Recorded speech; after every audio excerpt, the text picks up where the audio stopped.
एक और हफ्ता, कुछ नई खबरें और कुछ ऐसी जो सुन के तुम्हारे तोते उड़ जाएंगे। लेकिन पहले शुरू करते हैं एवेंजर्स डूम्सडे के साथ। तो लंदन के एक टॉय फेयर में एवेंजर्स डूम्सडे के वो खिलौने, वो फंको पॉप्स होते हैं ना जिसमें बॉडी छोटी होती है, सिर बड़ा होता है, तो वो दिखाए गए, लेकिन हर किसी को नहीं। सबसे पहली बात तो उन्हीं लोगों को एंट्री दी गई जिनके पास कैमरा नहीं, मतलब कैमरा लेके अंदर नहीं जा सकते, और ताकि लीक वीक ना हो इसीलिए दिखाए गए, लेकिन फिर भी लीक हो गए। पता चल गया। और जो तुम सोच रहे हो ना वही है, इसमें इतना दिमाग लगाने की जरूरत ही नहीं है। जो तुम सोच रहे हो वही है। फिर गॉड ऑफ वॉर के ऊपर जो अमेजॉन वाले लाइव एक्शन सीरीज बना रहे हैं, उसके लिए रायन हर्स्ट को क्रेटोस के रोल में कंफर्म तो कर दिया था, लेकिन अब मैक्स पार्कर को कंफर्म कर दिया गया है हेimdall के रोल में। And I kind of like it कि हेimdall जैसा गेम में दिखाया गया था, यहां पर भी ये उसी तरह की फीलिंग को क्रिएट करने की कोशिश कर रहे हैं। लेकिन मैं जानना चाहता हूं कि हेimdall तो सेकंड गेम में आया, मतलब क्या कर क्या रहे लोग। फिर टाइका द डिस्ट्रॉयर वटीटी जो है वो अपनी अगली स्टार वॉर्स मूवी बना रहे हैं। हाँ, बना रहा है आदमी, और पिक्चरें मिल रही हैं इसको, और वो भी डिज्नी वाले ही दे रहे हैं। तो जो स्टार वॉर्स की पिक्चरें बना रहे हैं उसमें इन्होंने कहा कि देखो स्टेक्स बहुत हाई हैं और बहुत सीरियस होने वाला है, कोई भी कभी भी मर सकता है, लेकिन फन भी होगा। मार्वल के दरवाजे ठकठकाने के बाद अब ये पहुंच चुके हैं स्टार वॉर्स के दरवाजे पे, और वो जो लटकन लंगूर लगाएगा ये आदमी इस पिक्चर के, मैं लिख के दे रहा हूं, इसने थॉर को नहीं छोड़ा भाई। ल्यूक स्काईवॉकर मरेगा तो ये जोक मारेगा उसके ऊपर। खैर वो उसकी मौत भी जोकी थी, लेकिन you know what I mean. फिर बैटमैन की ब्रेव एंड द बोल्ड की राइटर हमें पता चल चुकी हैं। She is none other than Christina Hodson. And if you guys don't know about her, तो इन्होंने बम्बल भी लिखी थी, बर्ड्स ऑफ प्रे और द फ्लैश। क्या बोलूं भाई यार मैं यहाँ पर, ये अपनी पिक्चरें बनाने के बाद खुद देखते नहीं है क्या कि किसने लिखा हुआ है। इसने बैटमैन के ऊपर ही 2 पिक्चरें बनाई हैं उसके आजू बाजू के कैरेक्टर्स पे, और सब में हक दिया, और अब इसको बैटमैन की ही पिक्चर दे देते ताकि पूरी तरह से दस्त कर दे। खैर, इसके रिस्पॉन्स में जेम्स गन ने आते हुए कहा कि देखो अभी तक तुमने इनकी राइटिंग प्रॉपरली देखी नहीं है, क्योंकि जो भी स्क्रिप्ट इस बंदी ने लिखी थी वो सारी चीजें बहुत ज्यादा क्रिएटिव लिबर्टी लेकर के चेंज कर दी गई। तो मतलब फ्लैश में भी चेंजेस थे, बर्ड्स ऑफ प्रे में भी थे, तो इन अ वे तुमने इस बंदी की पूरी स्क्रिप्ट पोटेंशियल देखी नहीं। Just wait and let her cook.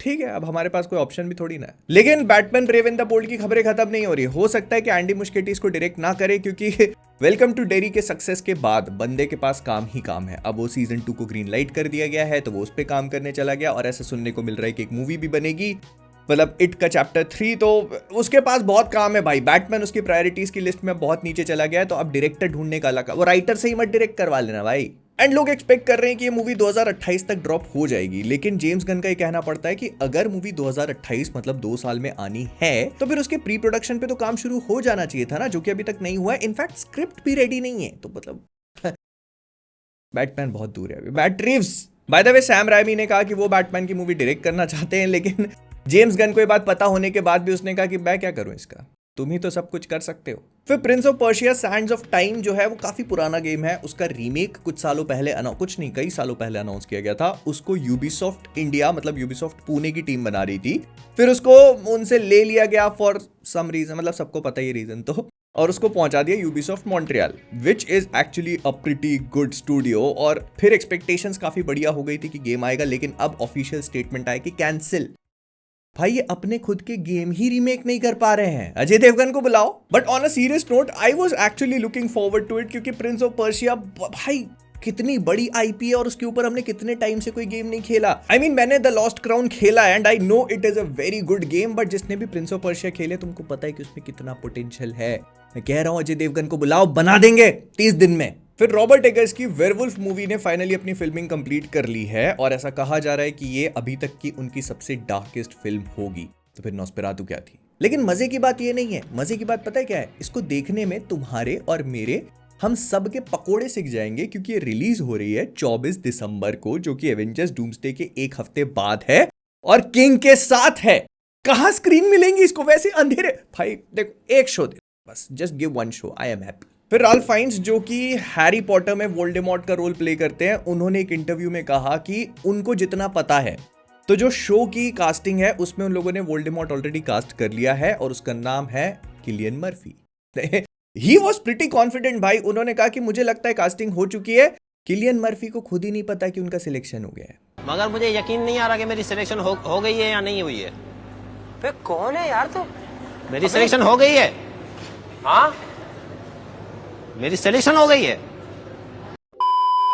फिर एक काफी पुरानी मूवी है डार्क मैन करके, अगर तुमने नहीं देखा तो I would definitely recommend you कि इसका एक पार्ट तो देख ही सकते हो, अगर हिम्मत है तो दूसरा भी देख लेना।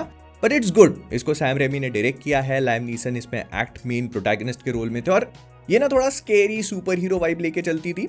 तो अब इसी का एक रीमेक बनाने की कोशिश करी जा रही है जिसके लिए डायरेक्टर फाइनलाइज हो चुके हैं, इसके राइटर वगैरह सब चीजें तैयार हैं। लेकिन सैम रेमी ने खुद ही एक इंटरव्यू में कहा कि यार वो उसको बजट नहीं मिल पा रहा, मतलब पैसा देने को कोई तैयार नहीं है पिक्चर को। इसलिए मैं कहता हूँ कि नीचे डिस्क्रिप्शन में mocktail.in की लिंक है, जाकर के साइन अप करो। तुम लोग साइन अप करोगे तो हमारे पास थोड़ा सा पैसा आएगा, थोड़ा पैसा आएगा तो ऐसे छुट्टे पुट्टे प्रोजेक्ट जो है ना, इनको तो हम यूं ग्रीन लाइट कर देंगे। एक बार स्टूडियो खरीद तो ले बस। फिर How to Train Your Dragon part 2 के लाइव एक्शन की फिल्मिंग शुरू हो चुकी है। थिएटर में आपको देखने मिलेगी 2027 11 जून। भाई ये बहुत बढ़िया स्ट्रैटेजी है। पहले तो एक एनिमेटेड पिक्चर के 4 पार्ट बना दो, उसके बाद उसी को लाइव एक्शन में कन्वर्ट कर दो। ना ज्यादा मेहनत, ना ज्यादा एसेट्स और बिलियन बिलियन बिलियन पैसा ही पैसा पैसा। भाई ऐसा कब कर पाएंगे अपन? एक एनिमेटेड चैनल मैं भी खोल लूं क्या? फिर सोनी और मार्वल के बीच में एक और इंटरेस्टिंग डील हो चुकी है। इसको तुम ब्रांड न्यू डील भी कह सकते हो क्योंकि स्पाइडरमैन को लेकर है ये। तो तुमको पता है कि सोनी वालों ने कैसे मार्वल के साथ में अन्याय किया है। पहले स्पाइडरमैन और उसके जितने भी कैरेक्टर्स थे वो चिल्लर पैसा फेंक करके खरीद लिए और बाद में उनको देने को ही तैयार नहीं थे।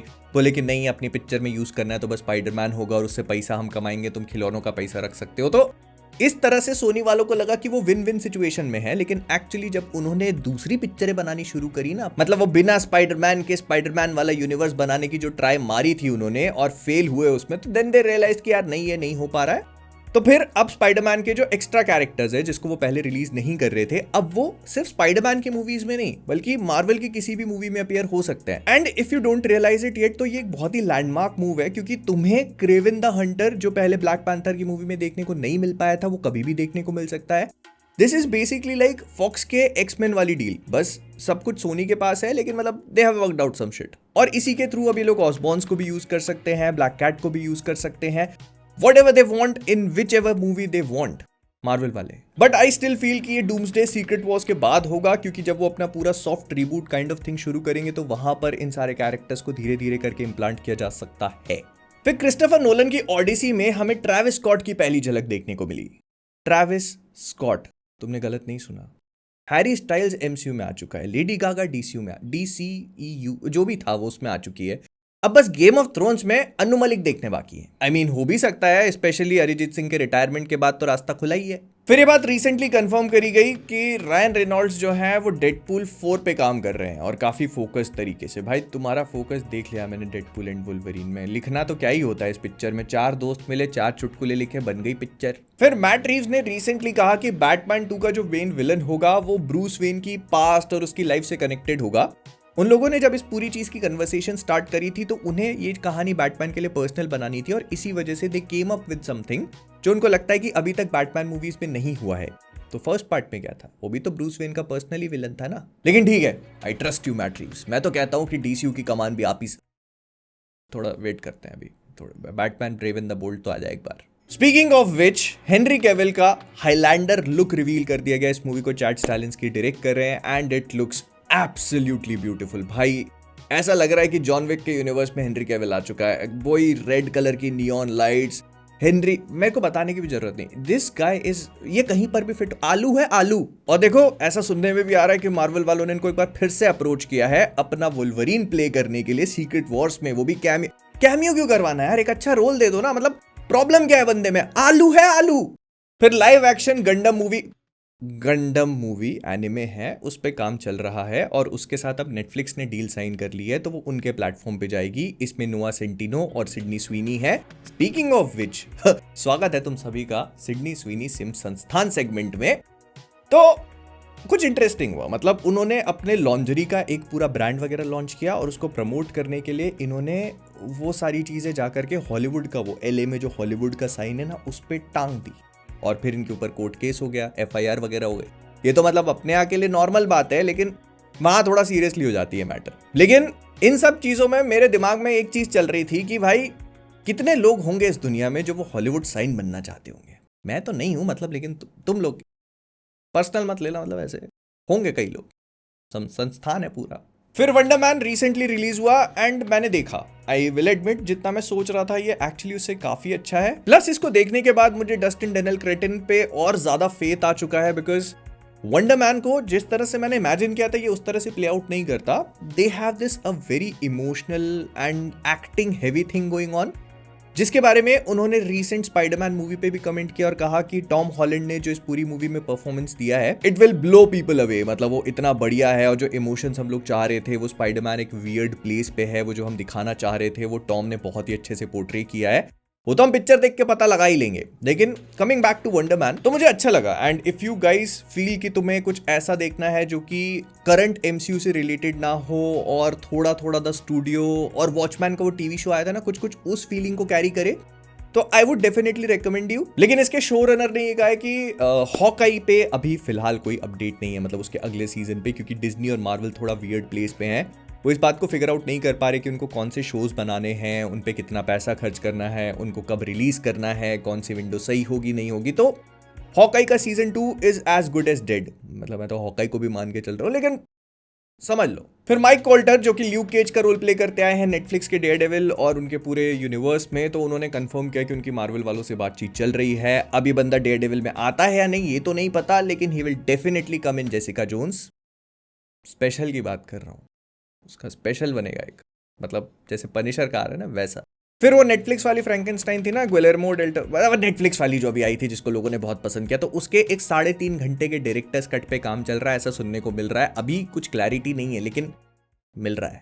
भाई फ्रैंकेनस्टाइन की मूवी को ही फ्रैंकेनस्टाइन बना दिए, गुड जॉब. फिर ये सुनने को मिल रहा है कि स्पाइडरमैन नो वे होम का करंट रन टाइम 2 घंटे के आसपास हो सकता है, जो कि इसको स्पाइडरमैन नो वे होम से भी छोटी फिल्म बना देगा. लेकिन point to be noted here इसके अभी इसमें रीशूट्स बाकी हैं और भी काफी सारी चीज ऐड हो सकती हैं लास्ट मिनट पे. और मतलब मार्वल वाले ऐसा तो नहीं करेंगे कि भाई स्पाइडरमैन नो वे होम को इतना सक्सेस मिला था तो उसके बाद इतनी छोटी सी पिक्चर बना दी जहां पर स्टोरी पूरी तरह से फ्लैश आउट ही नहीं हो रही. हाँ, सोनी वाले होते तो बात और थी, मतलब मैं मार्वल वाले.